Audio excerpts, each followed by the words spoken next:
Thank you. So we are solving multi-step equations, and I actually could add on here with variables on both sides, right? Yes. Okay, Joe, look alive over there. I have three vocab terms, or three vocab words, terms, like terms, and distribute. I'm not going to talk about any of them because they're review terms. Okay, down here, number 2, we just called it good luck because this is about as big of a math problem as you've probably done in your life as far as steps are concerned. So this problem, I'm not going to walk through every single step because it's going to take us forever, but I want to hit the highlights, okay? So you guys need to help me hit the highlights of this problem.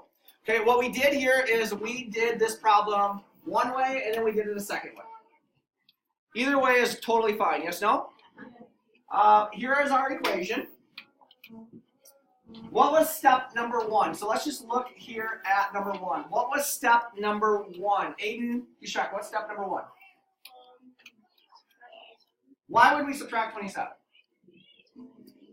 Everybody, why? It's the easiest thing to do, right? We want to get these two constants together. So we subtracted 27 and we cleaned it up. Then we had 2y over 3. Maybe I will go through this one step by step. And we were adding 3y over 4, right? Do we have common denominators?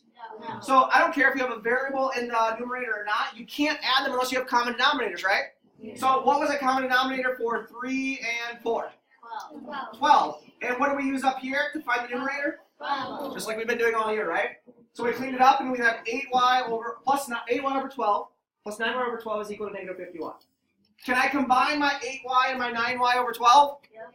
What do I get? 17y over 12. 17y over 12 is equal to negative 51 still. And then we need to get y by itself, yes, no? Yeah. So what do we multiply by? 12 over 7. 12 over 17. Simplify that down and you got negative 36. That is not how I would have solved this problem. I showed you how I would solve this problem. I started the same way Aiden said. Got rid of my positive 27 by combining constants. Yeah. Eyes up here. Then I got rid of the fraction by multiplying by what? 12. Why 12? Because it's a common multiple. Common multiple of what? 3 and 4. 3 and 4. So if I multiply by 12, I got rid of my fractions, and this was my new equation. So my third step right here, that's my third step there. My third step here is this. So this is third step. Which third step do you like better? The one that I did on the right or the one that is on the left? Right. Right. Hold on a second, Sarah. Okay? And then from there, I'm not going to talk anymore because you guys have solved those all year long, right? Yeah. Okay, cool. Hold on one second. Okay, then we did a problem like this, and the variables were on two sides. Does that matter? No. No. Again, we solved it two different ways. My way, the way that I choose to do it, it's not my way, but the way I choose to do it, I just like to get rid of the fractions right away.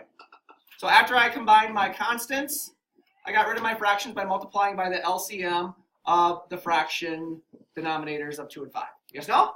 Yeah. I'm not going to do any more with that one. And then the last one, same scenario. This one actually looks much easier because the first, we didn't have any constants to put together. The 10 is all by itself. You can't combine it with anything else. So I just multiplied by the common multiple of 3 and 5, which are my denominators. Questions? No.